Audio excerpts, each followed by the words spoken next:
ನಮಸ್ಕಾರ. ನಂದಿನಿ ಸ್ವಾಮಿ ಲೈಫ್ಸ್ಟೈಲ್ ಇನ್ ಕನ್ನಡಗೆ ಸ್ವಾಗತ. ನಾನು ಮನೆಯನ್ನೆಲ್ಲ ಕ್ಲೀನ್ ಮಾಡೋದು ಯಾವ ರೀತಿ ಅಂತ ನಾನು ತಿಳಿಸ್ಕೊಡ್ತೀನಿ. ಇವಾಗ ನಾನು ಮೇನ್ ಡೋರು ಮತ್ತು ದೇವ್ರ ಮನೆ ಬಾಗಿಲು, ಅದೇ ವುಡ್ ಇರುತ್ತಲ್ಲ, ವುಡ್ಡಿಂದು ಅದನ್ನು ನಾನು ಕ್ಲೀನ್ ಮಾಡ್ಕೊಳ್ತಾ ಇದ್ದೀನಿ. ಅಂದರೆ ವುಡ್ಡಲ್ಲೇ ಇರೋವಂಥ ಸೋಫಾ ಸೆಟ್ಟು, ಮಂಚ ಯಾವ್ದು ಬೇಕಾದರೂ ಕ್ಲೀನ್ ಮಾಡ್ಬೋದು. ನಾನು ಈ ಥರ ಪೇಂಟ್ ಮಾಡೋ ಬ್ರಷ್ನ ನಾನು ಯೂಸ್ ಮಾಡಿಕೊಂಡು ಕ್ಲೀನ್ ಮಾಡ್ಕೊಳ್ತಾ ಇದ್ದೀನಿ. ಈ ಬ್ರಷ್ನಲ್ಲಿ ನಾವು ಈ ಸಂದಿ ಮೂಲೆಯಲ್ಲೆಲ್ಲ ಇರುತ್ತಲ್ಲ ಧೂಳು ಮತ್ತು ಹುಳಗಳೇನಾದ್ರು ಇದ್ದರೆ, ಮತ್ತು ಜೇಡ ಏನಾದ್ರು ಬಲೆ ಕಟ್ಟಿದರೆ ಅವಾಗೆಲ್ಲ ಇದರಲ್ಲಿ ಬ್ರಷ್ ಮಾಡಿಬಿಟ್ರೆ ಕ್ಲೀನಾಗಿ ವಾಶ್ ಆಗುತ್ತೆ. ಫುಲ್ಲು ಒಂದು ಚೂರು ಧೂಳು ಸಹಿತ ಇರೋದಿಲ್ಲ, ಆ ಥರ ಕ್ಲೀನಾಗಿ ವಾಶ್ ಆಗುತ್ತೆ. ಈ ದೇವ್ರ ಮನೆ ಬಾಗಿಲು ಮತ್ತು ಮುಂದೆ ಇರೋ ಬಾಗಿಲು ನಾನು ಮಾಡ್ಕೊತಾ ಇದ್ದೀನಿ. ಮತ್ತು ಸೋಫಾ ಸೆಟ್ಟು ಮರೋದಿದ್ದರೆ ಮತ್ತು ಟೀಪಾಯ್ ಮರೋದಿದ್ದರೆ ಇವನ್ನೆಲ್ಲ ಕ್ಲೀನಾಗಿ ಬ್ರಷಿಂದ ಕ್ಲೀನಾಗಿ ವಾಶ್ ಮಾಡ್ಕೋಬೋದು. ಒಂದು ಸ್ವಲ್ಪನೂ ಧೂಳಿರಲ್ಲ. ನೋಡಿ, ಇದು ದೇವ್ರ ಮನೆ ಬಾಗಿಲದು, ಇದು ಧೂಳು ಈ ಥರ ಇದೆ ಅಲ್ವಾ. ಈ ಥರ ಬ್ರಷ್ನಲ್ಲಿ ನಾವು ಕ್ಲೀನ್ ಮಾಡ್ಕೊಂಬಿಟ್ರೆ ಫುಲ್ಲು ಕ್ಲೀನ್ ಆಗಿಬಿಡುತ್ತೆ. ಈ ಬ್ರಷ್ ತುಂಬ ಉಪಯೋಗವೂ ಇದೆ. ಮತ್ತು ನಾನಿವಾಗ ಅದೆಲ್ಲ ಬ್ರಷ್ ಮಾಡಾದಮೇಲೆ ಈ ಥರ ಒಣಗಿರೋ ಬಟ್ಟೆನಲ್ಲಿ ಸ್ವಲ್ಪ ಒದ್ದೆ ಮಾಡಿಕೊಂಡು ಕ್ಲೀನಾಗಿ ಇದೆಲ್ಲ ಒರೆಸ್ಕೊಳ್ತೀನಿ. ಬೇಕಾದರೂ ಮಾಡ್ಕೋಬೋದು, ಇಲ್ಲಾಂದರೆ ಸ್ವಲ್ಪ ಕೊಬ್ಬರಿ ಎಣ್ಣೆ ಮಿಕ್ಸ್ ಮಾಡಿಕೊಂಡು, ಇಲ್ಲ ಆಲ್ಮಂಡ್ ಆಯಿಲ್ ಮಿಕ್ಸ್ ಮಾಡಿಕೊಂಡು ವಾಶ್ ಮಾಡ್ಬೋದು. ಆವಾಗ ಶೈನಿಂಗು ಬರುತ್ತೆ. ಇವಾಗ ನಾನು ನಾರ್ಮಲ್ ಬಟ್ಟೆನಲ್ಲಿ ಕ್ಲೀನಾಗಿ ಸ್ವಲ್ಪ ಒದ್ದೆ ಮಾಡಿಕೊಂಡು ಕ್ಲೀನಾಗಿ ನಾನು ಒರೆಸ್ಕೊಳ್ತಾ ಇದ್ದೀನಿ. ನೋಡಿ, ಇವಾಗ ದೇವ್ರ ಮನೆ ಮತ್ತು ಮುಂದೆ ಬಾಗಿಲು ಎಲ್ಲ ಕ್ಲೀನಾಯಿದ್ದು. ಮತ್ತು ನಾನು ಹೇಳ್ದಾಗೆ ಸೋಫಾ ಸೆಟ್ಟು ಯಾವ್ದು ಬೇಕಾದರೂ ಮರೋದೇನಾದ್ರು ಇದ್ದರೆ ಇದರಲ್ಲೇ ಕ್ಲೀನಾಗಿ ವಾಶ್ ಮಾಡ್ಬೋದು. ನೋಡಿ ಎಷ್ಟು ಚೆನ್ನಾಗಿ ಕಾಣಿಸ್ತಾ ಇದೆ ಅಲ್ವ. ಬಾಗಿಲು ಶೈನಿಂಗ್ ಆಗೂ ಇದೆ, ನೀಟಾಗೂ ಇರುತ್ತೆ. ಈ ಥರ ಬ್ರಷ್ ಯೂಸ್ ಇರುತ್ತೆ ಅಂತ ಅಂದ್ಕೊಳ್ತೀನಿ. ನಿಮಗೆಲ್ಲ ಇಷ್ಟ ಆದರೆ ಗೊತ್ತಲ್ಲ, ಲೈಕ್ ಮಾಡಿ.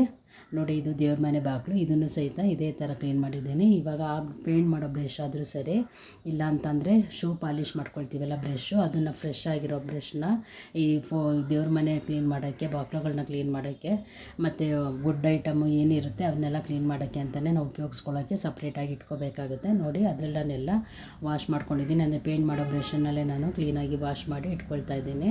ಕ್ಲೀನಾಗಿ ವಾಶ್ ಆಗುತ್ತೆ. ಇದು ಅದಕ್ಕೆ ಅಂತಲೇ ಸಪ್ರೇಟಾಗಿ ಮಾಡ್ಕೋಬೇಕಾಗುತ್ತೆ. ಇವಾಗ ನಮ್ಮದು ದೇವ್ರ ಮನೆ ಎಲ್ಲ ಕ್ಲೀನ್ ಆಯಿತು. ಈ ಥರ ಬ್ರಷ್ ಇದ್ದರೆ ಒಳ್ಳೆಯದಲ್ವಾ. ಈ ಥರ ಬ್ರಷ್ ಆದಮೇಲೆ ನಾನು ಮನೆಯೂ ಸಹಿತ ಕ್ಲೀನ್ ಮಾಡ್ಕೊಂಡಿದ್ದೀನಿ. ಅಂದರೆ ನಾನು ವೀಡಿಯೋನಲ್ಲಿ ನಾನು ಮನೆ ಕ್ಲೀನಿಂಗೆಲ್ಲ ತೋರಿಸಿಲ್ಲ, ಏಕೆಂದರೆ ನಾನು ಒಂದು ಸತಿ ಮಾಡಿದ್ದೀನಿ ವೀಡಿಯೋನ. ಅದಕ್ಕೋಸ್ಕರ ನಾನು ಮುಖ್ಯವಾದದ್ದನ್ನು ಮಾತ್ರ ಮಾಡಿದ್ದೀನಿ. ಅಂದರೆ ಇವಾಗ ಮರ ಮತ್ತು ಇಂಥವನ್ನ ನಾನು ಶೋಕೇಸ್ನ ಇಂಥವನ್ನ ನಾನು ಕ್ಲೀನ್ ಮಾಡಿ ವೀಡಿಯೋ ಮಾಡಿದ್ದೀನಿ. ಅದನ್ನು ಮಾತ್ರ ನಾನು ತೋರಿಸ್ತಾ ಇದ್ದೀನಿ.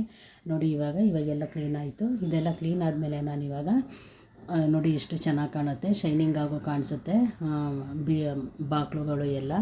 ಈ ಥರ ಇಷ್ಟು ನೀಟಾಯಿತು. ಇದಾದಮೇಲೆ ನಾನು ಇವಾಗ ಶೋಕೇಸ್ ನಾನು ಕ್ಲೀನ್ ಮಾಡ್ಕೊಳ್ತಾ ಇದ್ದೀನಿ. ಶೋಕೇಸ್ಗೆ ನಾನು ಈ ಲಿಕ್ವಿಡ್ನೇ ನಾನು ಯೂಸ್ ಮಾಡೋದು, ಕೋಲಿನ್ ಅಂತ. ಇದನ್ನು ಕ್ಲೀನ್ ಮಾಡಿಬಿಟ್ರೆ ಎಲ್ಲ ಕ್ಲೀನಾಗಿ ವಾಶ್ ಆಗುತ್ತೆ. ಶೋಕೇಸ್ ಅಲ್ವಾ, ಅದಕ್ಕೋಸ್ಕರ ಈ ಗ್ಲಾಸ್ ಎಲ್ಲನೂ ಸ್ವಲ್ಪ ಈ ಸ್ಪ್ರೇ ಮಾಡ್ಕೊಳ್ತೀನಿ. ಸ್ಪ್ರೇ ಮಾಡಿಕೊಂಡು ಶೋಕೇಸಲ್ಲಿರೋ ಐಟಮ್ನೆಲ್ಲ ತೆಗೆದು ಕೆಳಗಿಟ್ಕೊಂಡ್ಬಿಟ್ಟು ಕ್ಲೀನಾಗಿ ಇದನ್ನು ಸ್ಪ್ರೇ ಮಾಡ್ಕೊಂಡ್ಬಿಟ್ಟು ಕ್ಲೀನಾಗಿ ಒರೆಸ್ಕೊಳ್ತೀನಿ. ಮೊದಲು ಒಣಗಿರೋ ಬಟ್ಟೆಲಿ ಒರೆಸ್ಕೊಂಡ್ಬಿಟ್ಟು ಮತ್ತು ಇದನ್ನು ಸ್ಪ್ರೇ ಮಾಡ್ಕೊಂಡ್ಬಿಟ್ಟು ಒರೆಸ್ಕೊಳ್ತೀನಿ. ಮತ್ತು ಶೋಕೇಸ್ ಗ್ಲಾಸ್ ಎಲ್ಲ ಪೇಪರ್ ಬರ್ತಲ್ಲ, ಪೇಪರ್ನಲ್ಲಿ ನಾನು ಒರೆಸ್ಕೊಳ್ತೀನಿ. ಟಿ ವಿನೂ ಅಷ್ಟೇನೆ ಪೇಪರಲ್ಲಿ ಇದೊಂದು ಸ್ಪ್ರೇ ಮಾಡಿಬಿಟ್ಟು ಪೇಪರಲ್ಲಿ ನಾನು ಒರೆಸ್ಕೊಳ್ತೀನಿ. ಇದಕ್ಕೆ ನಾನು ಈ ಬಟ್ಟೆನಲ್ಲಿ ಮಾತ್ರ ನಾನು ಈ ಥರ ಒರೆಸ್ಕೊಳ್ತಾ ಇದ್ದೀನಿ. ನೋಡಿ, ಎಲ್ಲಕ್ಕೆಷ್ಟು ನೀಟಾಯಿತು. ಮತ್ತು ಅದೇ ಥರ ನಾನು ಜೋಡಿಸಿಟ್ಕೊಂಡಿದ್ದೀನಿ ಶೋಕೇಸ್ನ. ಈ ಥರ ನಾನು ಎಲ್ಲ ಕ್ಲೀನ್ ಮಾಡಿ ಇಟ್ಕೊಂಡಿದ್ದೀನಿ. ಮನೆಯೂ ಸಹಿತ ನಾನು ಕ್ಲೀನ್ ಮಾಡಿದ್ದೀನಿ. ಅಂದರೆ ಅದನ್ನು ನಾನು ವೀಡಿಯೋ ತೆಗೆದಿಲ್ಲ, ಯಾಕೆಂದರೆ ಒಂದು ಸತಿ ಕಳಿಸಿದ್ನಲ್ಲ, ಅದಕ್ಕೋಸ್ಕರ. ಇದು ಕಿಟಕಿ ಬಾಗಿಲನ್ನು ಸಹಿತ ಕ್ಲೀನ್ ಮಾಡ್ಕೊಂಡಿದ್ದೀನಿ. ಎಲ್ಲ ಕ್ಲೀನಾಗಿ ಎಷ್ಟು ಚೆನ್ನಾಗಿ ಕಾಣಿಸ್ತಾ ಇದೆ ನೋಡಿ, ಒಳ್ಳೆ ಪಾಲಿಶಾಗಿ. ಇದೆಲ್ಲ ಆದಮೇಲೆ ನಾನಿವಾಗ ಫ್ಯಾನ್ ಕ್ಲೀನ್ ಮಾಡ್ಕೊಳ್ತೀನಿ. ಫ್ಯಾನ್ ಕ್ಲೀನ್ ಮಾಡ್ಕೊಳ್ಳೋದು ಯಾವ ರೀತಿ ಅಂತ ಅಂದರೆ, ಇವಾಗ ದಿಂಬಿನ ಬಟ್ಟೆ ಬರುತ್ತಲ್ಲ, ದಿಂಬಿನ ಕವರ್ ಬರುತ್ತಲ್ಲ, ದಿಂಬಿನ ಕವರ್ನಲ್ಲಿ ನಾವು ಈ ಥರ ಫ್ಯಾನ್ದು ರೆಕ್ಕೆಗಳು ಬರುತ್ತಲ್ಲ, ಆ ರೆಕ್ಕೆಗಳಿಗೆ ಈ ಥರ ಹಾಕ್ಕೊಂಡು ಕ್ಲೀನಾಗಿ ಎರಡು ಸೈಡು ಈ ಥರ ಉಜ್ಜಿ ಒರೆಸ್ಕೊಂಡ್ಬಿಟ್ರೆ ನೀಟಾಗುತ್ತೆ. ಮತ್ತು ಇದರಲ್ಲಿ ಒರೆಸ್ಕೊಂಡ್ಮೇಲೆ ನಾವು ಯಾವುದಾದ್ರು ಒಂದು ಸ್ಪ್ರೇನಲ್ಲಿ ಕ್ಲೀನಾಗಿ ಒರೆಸ್ಕೋಬೇಕಾಗುತ್ತೆ. ಇವೆಲ್ಲ ಧೂಳೆಲ್ಲ ಹೋದ್ಮೇಲೆ ನೋಡಿ, ಈ ಥರ ಧೂಳೆಲ್ಲ ಹೋಗಂಗೆ ಈ ಥರ ಒರೆಸ್ಕೊಂಡು, ಇದು ರೂಮಿಂದು ಮತ್ತು ಇದು ಹಾಲ್ದಿದು ಫ್ಯಾನ್ಗಳನ್ನ ಈ ಥರ ಕ್ಲೀನಾಗಿ ಕವರ್ನ ಈ ಥರ ಹಾಕ್ಕೊಂಡ್ಬಿಟ್ರೆ ಮೇಲೆ ಕೆಳಗೆಲ್ಲ ಕ್ಲೀನಾಗಿ ವಾಶ್ ಆಗುತ್ತೆ. ಟೈಟಾಗಿ ಇಟ್ಕೊಂಡು ಒರೆಸ್ಬಿಟ್ರೆ ಫುಲ್ಲು ನೀಟಾಗುತ್ತೆ. ಇದು ಒಂದು ನನ್ನ ಟಿಪ್ಸು ಅಂದ್ಕೊಳ್ತೀನಿ. ಇದು ನೀವು ಯೂಸ್ ಮಾಡಿಬಿಟ್ಟು ನಿಮಗೆ ಹೇಗೆ ಅನ್ನಿಸ್ತು ಅಂತ ಕಮೆಂಟ್ ಮಾಡಿ. ನೋಡಿ, ಈ ಥರ ಕ್ಲೀನಾಗಿ ವಾಶ್ ಆಗುತ್ತೆ. ಮತ್ತು ಯಾವ್ದಾದ್ರು ಒಣಗಿರೋ ಬಟ್ಟೆ ಇಲ್ಲಾಂದರೆ ಏನಾದರೂ ಸೋಪ್ ನೀರಲ್ಲಿ ಒರೆಸ್ಕೊಂಡ್ರೆ ಸಾಕು. ಇವಾಗ ರೂಮಿನ ಮಂಚ ಬರುತ್ತಲ್ಲ, ಅಂದರೆ ಬೆಡ್ಡು, ಅದನ್ನು ಸಹಿತ ಕ್ಲೀನಾಗೆಲ್ಲ ಒರೆಸ್ಕೊಂಡಿದ್ದೀನಿ. ಎಲ್ಲ ವಾಶ್ ಮಾಡ್ಕೊಂಡಿದ್ದೀನಿ ಮಂಚ ಎಲ್ಲ.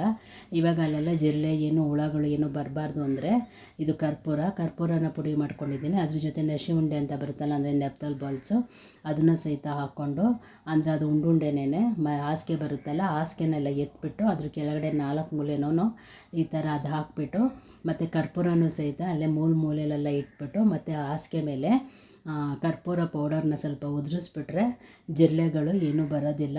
ಮತ್ತು ಇದು ಸ್ಮೆಲ್ಲಿಗೆ ಜಿರಳೆಗಳು ತಲೆ ಸುತ್ತಿ ಒಂದು ಕಾಣಿಸ್ಕೊಳ್ಳೋದಿಲ್ಲ, ಎಲ್ಲೋಗುತ್ತೆ ಅಂತಲೇ ಗೊತ್ತಾಗಲ್ಲ. ಇದು ಒಂದು ಟಿಪ್ಸು ಅಂದ್ಕೊಳ್ತೀನಿ.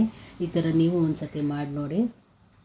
ಈ ಥರ ಎಲ್ಲ ರೂಮೆಲ್ಲ ಕ್ಲೀನ್ ಮಾಡ್ಕೊಂಡ್ಮೇಲೆ 4 ಕಡೆನೂ ಅದೇ ನೆಪ್ತಲ್ಲಿ ಬಾಲ್ಸ್ ಇಟ್ಬಿಟ್ಟು ಕರ್ಪೂರ ಪೌಡರ್ನ ಹಾಕಿಟ್ಬಿಟ್ರೆ, ಪುಡಿನ ಮಾಡಿಟ್ಬಿಟ್ರೆ ಜಿರಳೆಗಳು ಬರೋದಿಲ್ಲ. ಈ ಥರ 15 ದಿವ್ಸಕ್ಕೊಂದು ಸತಿ, ತಿಂಗಳಿಗೊಂದು ಸತಿ ಅಕಸ್ಮಾತ್ ಕಾಣಿಸ್ಕೊಳ್ಳುತ್ತೆ ಅಂತ ಅನಿಸಿದ್ರೆ ಈ ಥರ ಕರ್ಪೂರ ಪುಡಿ ಮಾಡಿಬಿಟ್ಟು ಹಾಕ್ಬಿಟ್ರೆ ಮತ್ತು ಹಾಸಿಗೆ ಮೇಲೂ ಸಹಿತ ಪುಡಿನ ಸ್ವಲ್ಪ ಹಾಕ್ಬಿಟ್ರೆ ಜಿರಳೆಗಳು ಏನೂ ಬರೋದಿಲ್ಲ. ಹಾಸಿಗೆನೂ ಸಹಿತ ಬೆಡ್ಡು ಸಹಿತ ಗಮ್ ಅಂತ ಸ್ಮೆಲ್ ಬರುತ್ತೆ ನೋಡಿ. ಇವೆಲ್ಲ ಹಾಕಾದ್ಮೇಲೆ ಈ ಥರ ರೆಡಿ ಮಾಡಿ ಇಟ್ಕೊಂಡಿದ್ದೀನಿ. ನಿಮಗೆಲ್ಲ ಇಷ್ಟ ಆದರೆ ಗೊತ್ತಲ್ಲ, ಲೈಕ್ ಮಾಡಿ. ಥ್ಯಾಂಕ್